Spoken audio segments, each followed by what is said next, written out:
हरे कृष्णा, राधे राधे। सभी भक्तों को सादर प्रणाम।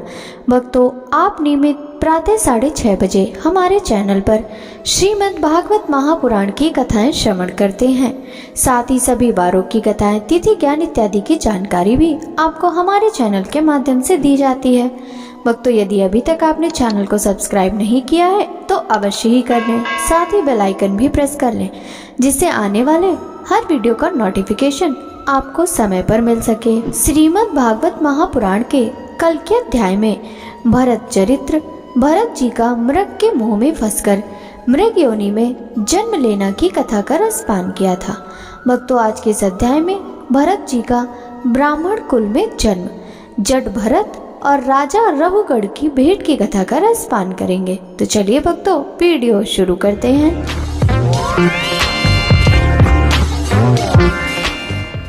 श्री सुखदेव जी कहते हैं, राजन, आंगिरस गोत्र में शम, दम, तप, स्वाध्याय, वेदाध्ययन, त्याग, संतोष, तितिक्षा, विनय, विद्या, अनसूया, आत्मज्ञान एवं आनंद सभी गुणों से संपन्न एक श्रेष्ठ ब्राह्मण थे। उनकी बड़ी स्त्री से उन्हीं के समान विद्या, शील, आचार, रूप और उदारता आदि गुणों वाले 9 पुत्र हुए तथा छोटी पत्नी से एक ही साथ एक पुत्र और एक कन्या का जन्म हुआ। इन दोनों में जो पुरुष था वह परम भागवत राजर्षि शिरोमणि भरत ही थे। वे मृग शरीर का परित्याग करके अंतिम जन्म में ब्राह्मण हुए थे, ऐसा महापुरुषों का कथन है। इस जन्म में भी भगवान की कृपा से अपनी पूर्व जन्म परंपरा का स्मरण रहने के कारण वे इस आशंका से कहीं कि फिर कोई विघ्न उपस्थित ना हो जाए, अपने स्वजनों के संग से भी बहुत डरते थे। हर समय जिनका श्रवण, स्मरण और गुण कीर्तन सब प्रकार के कर बंधन को काट देता है। श्री भगवान के उन युगल चरण कमलों को ही हृदय में धारण किए रहते तथा दूसरे की दृष्टि में अपने को पागल, मूर्ख, अंधे और बहरे के समान दिखाते। पिता का तो उनमें भी वैसा ही स्नेह था, इसलिए ब्राह्मण देवता ने अपने पागल पुत्र के भी शास्त्र अनुसार समावर्तन पर्यंत विवाह से पूर्व के सभी संस्कार करने के विचार से उनका उपनयन संस्कार किया। यद्यपि वो चाहते नहीं थे तो भी पिता का कर्तव्य है कि पुत्र को शिक्षा दे। इस शास्त्र विधि के अनुसार उन्होंने इन्हें शौच, आचमन आदि आवश्यक कर्मों की शिक्षा दी। किंतु भरत जी तो पिता के सामने ही उनके उपदेश के विरुद्ध आचरण करने लगते थे। पिता चाहते थे कि वर्षा काल में इसे वेदाध्ययन आरंभ करा दूं, किंतु वसंत और ग्रीष्म ऋतु के चैत्र, वैशाख, ज्येष्ठ और आषाढ़ 4 महीनों तक पढ़ाते रहने पर भी वे इन्हें व्याहति और शिरोमंत्र प्रणव के सहित त्रिपदा, गायत्री भी अच्छी तरह याद न करा सके। ऐसा होने पर भी अपने इस पुत्र में उनका आत्मा के समान अनुराग था, इसलिए उसकी प्रवृत्ति न होने पर भी वे पुत्र को अच्छी तरह शिक्षा देनी चाहिए। इस अनुचित आग्रह से उसे शौच, वेदाध्ययन, व्रत, नियम तथा गुरु और अग्नि की सेवा आदि को ब्रह्मचर्य आश्रम के आवश्यक नियमों की शिक्षा देते ही रहे। किंतु अभी पुत्र को सुशिक्षित देखने का उनका मनोरथ पूरा न हो पाया था और स्वयं भी भगवत जन रूप अपने मुख्य कर्तव्य से असावधान रहकर केवल घर के धंधों में ही व्यस्त थे कि सदा सजग रहने वाले काल भगवान ने आक्रमण करके उनका अंत कर दिया। तब उनकी छोटी भार्या अपने गर्भ से उत्पन्न हुए 2 बालक अपनी सौत को सौंपकर स्वयं सती होकर पति लोक को चली गई। भरत जी के भाई कर्म कांड को सबसे श्रेष्ठ समझते थे। वे ब्रह्म ज्ञान रूप पराविद्या से सर्वथा अनभिज्ञ थे, इसलिए उन्हें भरत जी का प्रभाव भी ज्ञात नहीं था। वे उन्हें निरा मूर्ख समझते थे। अतः पिता के परलोक सिधारने पर उन्होंने उन्हें पढ़ाने लिखाने का आग्रह छोड़ दिया। भरत जी को मान अपमान का कोई विचार न था। जब साधारण नर पुरुष उन्हें पागल, मूर्ख अथवा बहरा कहकर पुकारते हैं, तब भी वे इसी के अनुरूप भाषण करने लगते हैं। कोई भी उनसे कुछ भी काम कराना चाहता तो वे उसकी इच्छा के अनुसार कर देते हैं। बेगार के रूप में, मजदूरी के रूप में, मांगने पर अथवा बिना मांगे जो भी थोड़ा बहुत अच्छा या बुरा अन्न उन्हें मिल जाता, उसी को जी का जरा भी स्वाद न देखते हुए खा लेते हैं। अन्य किसी कारण से उत्पन्न न होने वाला स्वतः सिद्ध केवल ज्ञान आनंद रूप आत्मज्ञान उन्हें प्राप्त हो गया था। इसलिए शीतोष्ण, मान अपमान आदि द्वंद्वों से होने वाले सुख दुख आदि में उन्हें देह अभिमान की स्फूर्ति नहीं होती थी। वे सर्दी, गर्मी, वर्षा और आंधी के समय सांड के समान नंगे पड़े रहते थे। उनके सभी अंग हष्ट पुष्ट एवं कटे हुए थे। वे पृथ्वी पर ही पड़े रहते थे, कभी तेल उपटन आदि नहीं लगाते थे और न कभी स्नान ही करते थे। इससे उनके शरीर पर मैल जम गई थी। उनका ब्रह्म तेज धूलि के ढके हुए मूल्यवान मणि के समान छिप गया था। वे अपनी कमर में एक मैला कुचैला कपड़ा लपेटे रहते थे। उनका यज्ञोपवीत भी बहुत ही मैला हो गया था। इसलिए अज्ञानी जनता यह कोई द्विज है, कोई अधम ब्राह्मण है, ऐसा कहकर उनका तिरस्कार कर दिया करती थी। किंतु वे उसका विचार न करके स्वच्छंद विचरते थे। दूसरे की मजदूरी करके पेट पालते देख जब उन्हें उनके भाइयों ने खेत की क्यारियां ठीक करने में लगा दिया, तब वे उस कार्य को भी करने लगे। परंतु उन्हें इस बात का कुछ भी ध्यान नहीं था कि उन क्यारियों की भूमि समतल है या ऊंची नीची, अथवा छोटी है या बड़ी। उनके भाई उन्हें चावल की कनी, खली, भूसी, गुने हुए उड़द अथवा बर्तनों में लगी हुई जले अन्न की खुरचन जो कुछ भी दे देते उसी को अमृत के समान खा लेते थे। किसी समय डाकुओं के सरदार ने, जिसके सामंत शूद्र जाति के थे, पुत्र की कामना से भद्रकाली को मनुष्य की बलि देने का संकल्प किया। उसने जो पुरुष पशु बलि देने के लिए पकड़ मंगाया था, वह दैवश उसके फंदे से निकलकर भाग गया। उसे ढूंढने के लिए उसके सेवक चारों ओर दौड़े, किंतु अंधेरी रात में आधी रात के समय कहीं उसका पता न लगा। इसी समय दयायोग से अकस्मात उनकी दृष्टि इन आंगिरस गोत्री ब्राह्मण कुमार पर पड़ी, जो वीरासन से बैठे हुए मृगवारा आदि जीवों से खेतों की रखवाली कर रहे थे। उन्होंने देखा, यह पशु तो बड़े ही अच्छे लक्षणों वाला है, इससे हमारे स्वामी का कार्य अवश्य सिद्ध हो जाएगा। यह सोचकर उनका मुख आनंद से खिल उठा और वे उन्हें रस्सियों से बांधकर चंडिका के मंदिर में ले आए। तदंतर उन चोरों ने अपनी पद्धति के अनुसार विधि पूर्वक उनको अभिषेक एवं स्नान कराकर कोरे वस्त्र पहनाए तथा नाना प्रकार के आभूषण, चंदन, माला और तिलक आदि से विभूषित कर अच्छी तरह भोजन कराया। फिर धूप, दीप, माला, खील, पत्ते, अंकुर और फल आदि उपहार सामग्री के सहित बलिदान की विधि से गान, स्तुति और मृदंग एवं ढोल आदि का महान शब्द करते हुए उस पुरुष पशु को भद्रकाली के सामने नीचा सिर कराकर बैठा दिया। इसके पश्चात दस्युराज के पुरोहित बने हुए लुटेरे ने उस नर पशु के रुधिर से देवी को तृप्त करने के लिए देवी मंत्रों से अभिमंत्रित कर एक तीक्ष्ण खड्ग उठाया। चोर स्वभाव से तो रजोगुणी और तमोगुणी थे ही, धन के मद से उनका चित्त और भी उन्मत्त हो गया था। हिंसा में भी उनकी स्वाभाविक रुचि थी। इस समय तो वे भगवान के अंशस्वरूप ब्राह्मण कुल का तिरस्कार करके स्वच्छंदता से कुमार की ओर बढ़ रहे थे। आपत्ति काल में भी जिस हिंसा का अनुमोदन किया गया उसमें भी ब्राह्मण वध का सर्वथा निषेध है, तो भी वे साक्षात ब्रह्म भाव को प्राप्त हुए, वैरहीन तथा समस्त प्राणियों के सुहृद एवं ब्रह्मर्षि कुमार की बलि देना चाहते थे।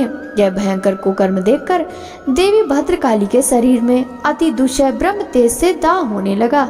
वे एकाएक मूर्ति को फोड़कर प्रकट हो गए। अत्यंत असहनशीलता और क्रोध के कारण उनकी भौहें चढ़ी हुई थी तथा कराल दाढ़ों और चढ़ी हुई लाल आंखों के कारण उनका चेहरा बड़ा भयानक जान पड़ता था। उनके उस विकराल वेश को देखकर ऐसा जान पड़ता था मानो वे इस संसार का संहार कर डालेंगी। उन्होंने क्रोध से तड़क कर बड़ा भीषण अट्टहास किया और उछलकर उस अभिमंत्रित खड्ग से ही उन सारे पापियों के सिर उड़ा दिए और अपने गढ़ों के सहित उनके गले से बहता हुआ गरम गरम रुधिर रूप आंसू पीकर अति उन्मत्त हो ऊंचे स्वर से गाती और नाचती हुई उन सिरों को ही गेंद बनाकर खेलने लगी। सच है कि महापुरुषों के प्रति किया हुआ अत्याचार रूप अपराध इसी प्रकार ज्यों का त्यों अपने ही ऊपर पड़ता है। परीक्षित, जिनकी देह अभिमान रूप शूद्रण हृदय ग्रंथि छूट गई है, जो समस्त प्राणियों के सुहृद एवं आत्मा तथा वैरहीन है, साक्षात भगवान ही भद्रकाली आदि भिन्न भिन्न रूप धारण करके अपने कभी न चूकने वाले काल चक्र रूप श्रेष्ठ शस्त्र से जिनकी रक्षा करते हैं और जिन्होंने भगवान के निर्भय चरण कमलों का आश्रय ले रखा है, उन भगवत भक्त परमहंसों के लिए अपना सिर कटने का अवसर आने पर भी किसी प्रकार व्याकुल ना होना, यह कोई बड़े आश्चर्य की बात नहीं है। श्री सुखदेव जी कहते हैं, राजन, एक बार सिंधु सौर वीर देश का स्वामी राजा रामगढ़ पालकी पर चढ़कर जा रहा था। जब वह इच्छुमती नदी के किनारे पहुंचा, तब उसकी पालकी उठाने वाले कहारों के जमादार को एक कहार की आवश्यकता पड़ी। कहार की खोज करते समय दैवश उसे ये ब्राह्मण देवता मिल गए। इन्हें देखकर उसने सोचा, यह मनुष्य हष्ट-पुष्ट, जवान और गठीले अंगों वाला है, इसलिए यह तो बैल या गधे के समान अच्छी तरह बोझा ढो सकता है। यह सोचकर उसने बेगार में पकड़े हुए अन्य कहारों के साथ इन्हें भी बलात्कार से पकड़कर पालकी में जोड़ लिया। महात्मा भरत जी यद्यपि किसी प्रकार इस कार्य के योग नहीं थे, तो भी वे बिना कुछ बोले चुपचाप पालकी को उठा ले चले। वे द्विजवर कोई जीव पैरों तले दब न जाए, इस डर से आगे की एक बार पृथ्वी देखकर चलते थे, इसलिए दूसरे कहारों के साथ उनकी चाल का मेल नहीं खाता था। अतः जब पालकी टेढ़ी सीधी होने लगी, तब यह देखकर राजा रहुगढ़ ने पालकी उठाने वालों से कहा, अरे कहारो, अच्छी तरह चलो, पालकी को इस प्रकार ऊंची नीची करके क्यों चलते हो। तब अपने स्वामी का आपेक्षयुक्त वचन सुनकर कहारों को डर लगा कि कहीं राजा उन्हें दंड न दे, इसलिए उन्होंने राजा से इस प्रकार निवेदन किया, महाराज, यह हमारा प्रमाद नहीं है, हम आपकी नियम मर्यादा के अनुसार ठीक ठीक ही पालकी लेकर चल रहे हैं। यह एक नया कहार अभी अभी पालकी में लगाया गया है, तो भी यह जल्दी जल्दी नहीं चलता, हम लोग इसके साथ ही पालकी नहीं ले जा सकते। कहारों के दीन वचन सुनकर राजा रहुगढ़ ने सोचा, संसर्ग से उत्पन्न होने वाला दोष एक व्यक्ति में होने पर भी उससे संबंध रखने वाले सभी पुरुषों में आ सकता है, इसलिए यदि इसका प्रतिकार न किया गया तो धीरे धीरे ये सभी कहार अपनी चाल बिगाड़ लेंगे। ऐसा सोचकर राजा रहुगढ़ को कुछ क्रोध हो आया। यद्यपि उसने महापुरुषों का सेवन किया था, तथापि क्षत्रिय स्वभाव बलात्कार से उसकी बुद्धि रजोगुण से व्याप्त हो गई और वह उन द्विश्रेष्ठ जिसका ब्रह्म तेज भस्म से ढके हुए अग्नि के समान प्रकट नहीं था, इस प्रकार व्यंग से भरे वचन कहने लगा, अरे भैया, बड़े दुख की बात है, अवश्य ही तुम बहुत थक गए होगे। ज्ञात होता है तुम्हारे इन साथियों ने तुम्हें तनिक भी सहारा नहीं लगाया, इतनी दूर से तुम अकेले ही बड़ी देर से पालकी ढोते चले आ रहे हो।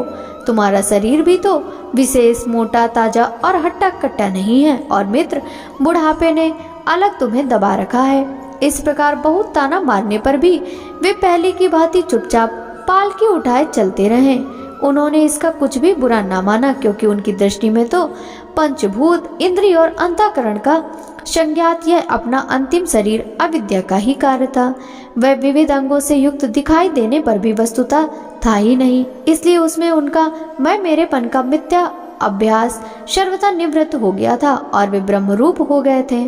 पालकी अब भी सीधी चाल से नहीं चल रही। यह देखकर राजा रहुगढ़ क्रोध से आग बबूला हो गया और कहने लगा, अरे यह क्या तू जीता ही मर गया?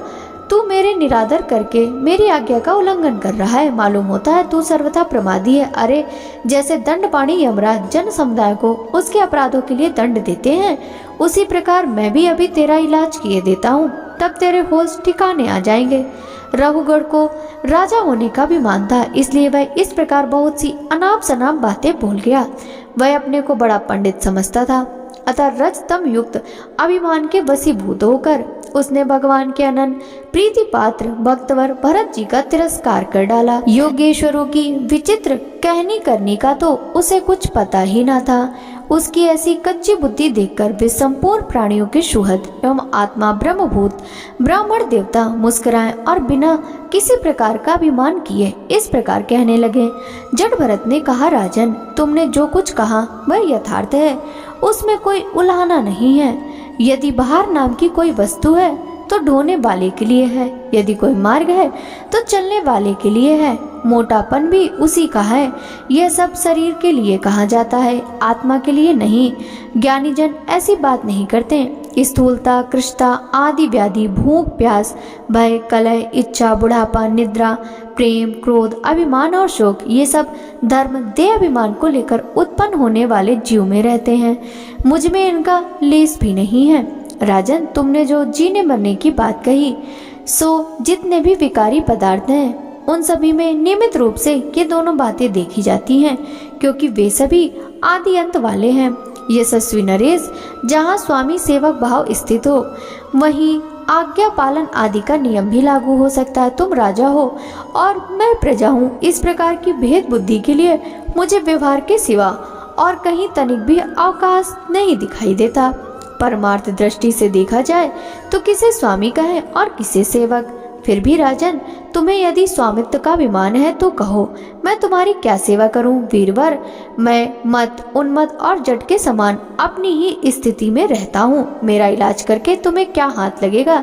यदि मैं वास्तव में जट और प्रमादी ही हूं तो भी मुझे शिक्षा देना पिसे हुए पीसने के समान व्यर्थ ही होगा। श्री सुखदेव जी कहते हैं, परीक्षित, मुनिवर जट भरत यथार्थ तत्व का उपदेश करते हुए इतना उत्तर देकर मौन हो गए। उनका देहात्म बुद्धि का हेतुभूत अज्ञान निवृत्त हो चुका था, इसलिए वे परम शांत हो गए थे। अतः इतना कहकर भोग द्वारा प्रारब्ध क्षय करने के लिए वे फिर पहले के समान ही उस पालकी को कंधे पर लेकर चलने लगे। सिंधु सौरवीर नरेश रहुगढ़ भी अपनी उत्तम श्रद्धा के कारण तत्व जिज्ञासा का पूरा अधिकारी था। जब उसने उन द्विज श्रेष्ठ के अनेकों योग ग्रंथों से समर्थित और हृदय की ग्रंथि का छेदन करने वाले ये वाक्य सुने, तब वह तत्काल पालकी से उतर पड़ा। उसका राजमद सर्वथा दूर हो गया और वह उनके चरणों में सिर रखकर अपना अपराध क्षमा कराते हुए इस प्रकार कहने लगा, देव, आपने द्विजों का चिन्ह यज्ञोपवीत धारण कर रखा है। बतलाइए, इस प्रकार प्रसन्न भाव से विचरने वाले आप कौन हैं? क्या आप दत्तात्रेय आदि अवधूतों में से कोई हैं? आप किसके पुत्र हैं? आपका जन्म कहाँ हुआ है और यहाँ कैसे आपका पदार्पण हुआ? यदि आप हमारा कल्याण करने पधारे हैं तो क्या आप साक्षात सत्यमूर्ति भगवान कपिल जी ही तो नहीं हैं? मुझे इंद्र के वज्र का कोई डर नहीं, न मैं महादेव के त्रिशूल से डरता हूँ और न यमराज के दंड से। मुझे अग्नि, शूर, चंद्र, वायु और कुबेर के अस्त्र शस्त्रों का भी कोई भय नहीं है, परंतु मैं ब्राह्मण कुल के अपमान से बहुत ही डरता हूँ। अतः कृपया बतलाइए, इस प्रकार अपने विज्ञान और शक्ति को छिपाकर मूर्खों की भांति विचरने वाले आप कौन हैं? विषयों से तो आप सर्वथा अनासक्त जान पड़ते हैं। मुझे आपकी कोई था नहीं मिल रही साधो। आपके योग युक्त वाक्यों की बुद्धि द्वारा आलोचना करने पर भी मेरा संदेह दूर नहीं होता। मैं आत्मज्ञानी मुनियों के परम गुरु और साक्षात श्री हरि की ज्ञान शक्ति के अवतार योगेश्वर भगवान कपिल से यह पूछने के लिए जा रहा था कि इस लोक में एकमात्र शरण लेने योग्य कौन है। क्या आप वे कपिल मुनि ही हैं जो कि लोगों की दशा देखने के लिए इस प्रकार अपना रूप छिपाकर विचर रहे हैं? भला घर में आसक्त रहने वाला विवेकहीन पुरुष यज्ञेश्वरों की गति कैसे जान सकता है? मैंने युद्ध आदि कर्मों में अपने को श्रम होते देखा, इसलिए मेरा अनुमान है कि बोझा ढोने और मार्ग में चलने से आपको भी अवश्य ही होता होगा। मुझे तो व्यवहार मार्ग भी सत्य ही जान पड़ता है, क्योंकि मिथ्या घड़े से जल लाना आदि कार्य नहीं होता। चूल्हे पर रखी हुई बटलोई जब अग्नि में तपने लगती है तब उसका जल भी खौलने लगता है और फिर उस जल में चावल का भीतरी भाग भी पक जाता है। इस प्रकार अपनी उपाधि के धर्मों का अनुवंतर करने के कारण देह, इंद्रिय, प्राण और मन की सन्निधि से आत्मा को भी उनके धर्म, श्रम आदि का अनुभव होता ही है। आपने जो दंड की व्यर्थता बताई, सो राजा तो उस प्रजा का शासन और पालन करने के लिए नियुक्त किया हुआ उसका दास ही है। उसका उन्मत्त आदि को दंड देना पिसे हुए को पीसने के समान व्यर्थ नहीं हो सकता, क्योंकि अपने धर्म का आचरण करना भगवान की सेवा ही है। उसे करने वाला व्यक्ति अपनी संपूर्ण पाप राशि को नष्ट कर देता है। दीनबंधु, राजत्व के अभिमान से उन्मत्त होकर मैंने आप जैसे परम साधु की अवज्ञा की है। आप ऐसी कृपा दृष्टि कीजिए जिससे इस साधु अवज्ञा रूप अपराध से मैं मुक्त हो जाऊं। आप देह अभिमान शून्य और विश्व बंधु श्री हरि के अनन्य भक्त हैं, इसलिए सब में समान दृष्टि होने से इस मान अपमान के कारण आप में कोई विकार नहीं हो सकता। तथापि एक महापुरुष का अपमान करने के कारण मेरे जैसा पुरुष साक्षात त्रिशूलपाणी महादेव जी के समान प्रभावशाली होने पर भी अपने अपराध से अवश्य थोड़े ही काल में नष्ट हो जाएगा। जट भरत ने कहा, राजन, तुम अज्ञानी होने पर भी पंडितों के समान ऊपर ऊपर की तर्क वितर्क युक्त बात कह रहे हो। भक्तों, आगे की कथा का रसपान हम कल के अध्याय में करेंगे। श्रीमद् भागवत महापुराण की यह कथा यदि आपको अच्छी लगी हो तो वीडियो को लाइक कर ज्यादा से ज्यादा भक्तों के साथ शेयर कीजिएगा। साथ ही वीडियो के कमेंट बॉक्स में जय जय श्री हरि विष्णु जरूर लिखेगा, जिससे भगवान विष्णु की कृपा दृष्टि सदा सर्वदा आप सभी पर इसी प्रकार बनी रहे। आपसे मिलते हैं श्रीमद् भागवत महापुराण के पंचम स्कंद के अंतर्गत आगे की कथाओं के साथ। तब तक सभी भक्तों को हरे कृष्णा, राधे राधे, हरि बोल।